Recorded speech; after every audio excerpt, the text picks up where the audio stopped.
안녕하세요. 새벽의 축구 전문가 페노입니다. 오늘은 맨시티와 맨유의 프리미어리그 28라운드에서 볼 수 있었던 경기 포인트에 대해 살펴보려고 합니다.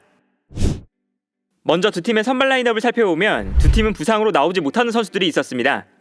맨시티의 경우에는 디아스와 아케가 부상으로 나오지 못했고, 맨유는 호날두, 카바니, 루크쇼, 바란이 경기에 나올 수 없었는데요.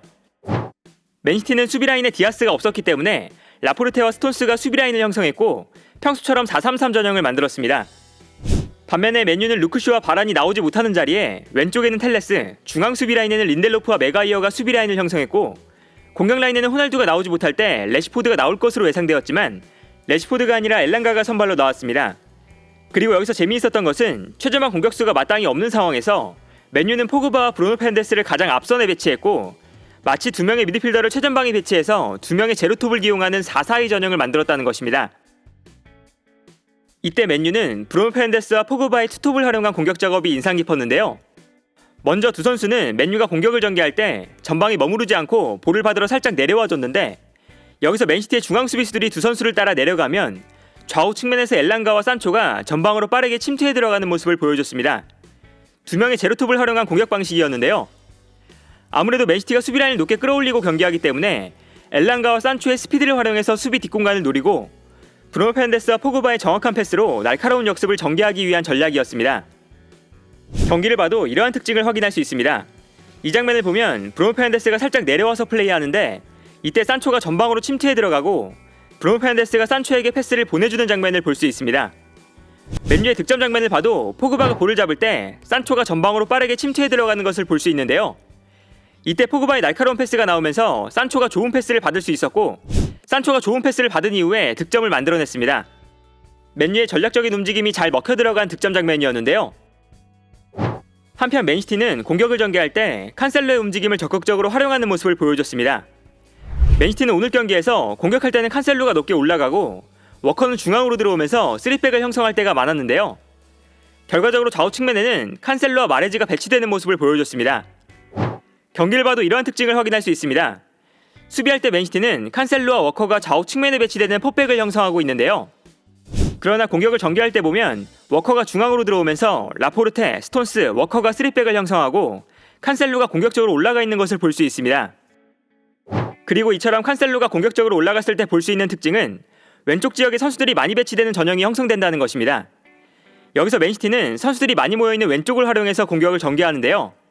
칸셀루, 그릴리시, 베르나르도 실바, 여기에 대해서 포든까지 측면으로 오면서 선수들이 왼쪽에 밀집해 있는 모습을 볼 수가 있었고, 베르나르도 실바가 공격적으로 올라가면 로드리가 살짝 올라와주면서 왼쪽에서 선수들이 쏠려있는 장면이 자주 나왔습니다. 실제로 경기를 보면 맨시티는 칸셀루가 공격적으로 올라오고 포든이 왼쪽으로 움직이면서 칸셀루, 포든, 그릴리시, 베르나르도 실바까지 한쪽 측면에 모여있는 것을 볼 수 있는데요. 확실히 오른쪽보다 왼쪽에 많은 선수들이 모여있는 것을 확인할 수 있습니다.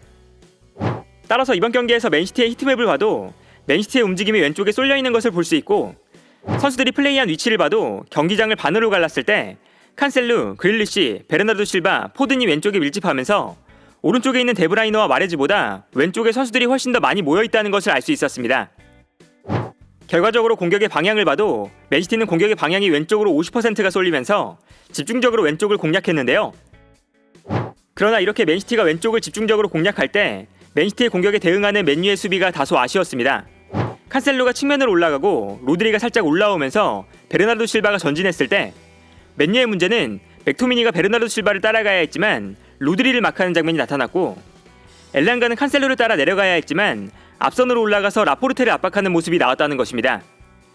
특히 맨시티의 3백을 압박할 때 산초가 워커, 엘랑가가 라포르테를 마크했는데 중앙에서 브루노 페르난데스와 포그바가 불필요하게 중앙에 모여있는 장면이 나왔는데요.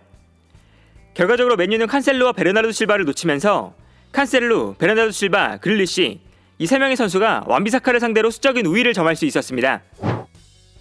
경기 장면을 보면 이러한 특징을 확인할 수 있었습니다. 칸셀로와 베르나르도 실바가 높은 지역까지 올라왔을 때 맥토미니는 베르나르도 실바가 아니라 로드리를 압박하고 있었고, 엘랑가는 칸셀로를 압박하는 것이 아니라 라포르테를 압박하는 모습이 나타나는데요. 따라서 순간적으로 칸셀로와 베르나르도 실바의 움직임을 놓쳤고 측면에서 맨시티의 수적인 우위가 형성되는 것을 볼 수 있었습니다. 이 장면 또한 마찬가지입니다. 맨유의 수비 전형을 보면 산초가 워커를 담당하고 있을 때 브루노 페르난데스와 포그바 두 선수가 중앙에서 스톤스에게 쏠려 있는데요. 따라서 엘랑가는 라포르테에게 시선이 쏠릴 수밖에 없고 이때 높은 지역으로 올라가는 칸셀로를 놓치게 되는 것을 볼 수 있습니다. 그리고 중앙에서는 베르나르도 실바가 올라가는 상황인데 맥토미니는 베르나르도 실바를 따라가는 것이 아니라 로드리를 압박하면서 베르나르도 실바도 자유롭게 올라가 있는데요. 결국 그릴리시, 베르나르도 실바, 칸셀로가 완비사카를 상대로 수적인 우위를 형성하는 것을 볼 수 있습니다. 이처럼 왼쪽 측면에 밀집하는 맨시티의 전략에 맨유가 제대로 대응하지 못하는 모습을 보여줬고 맨시티의 위협적인 찬스가 대부분 왼쪽에서 나왔다는 걸 생각하면 맨유의 수비 방식에는 분명히 문제가 있었는데요. 여기에 더해서 맨유의 수비가 불안했던 이유 중 하나는 프레드와 맥토미니로 이어지는 중원 라인이 수비 라인을 보호하는 데 좋지 않은 모습을 보여줬다는 것입니다.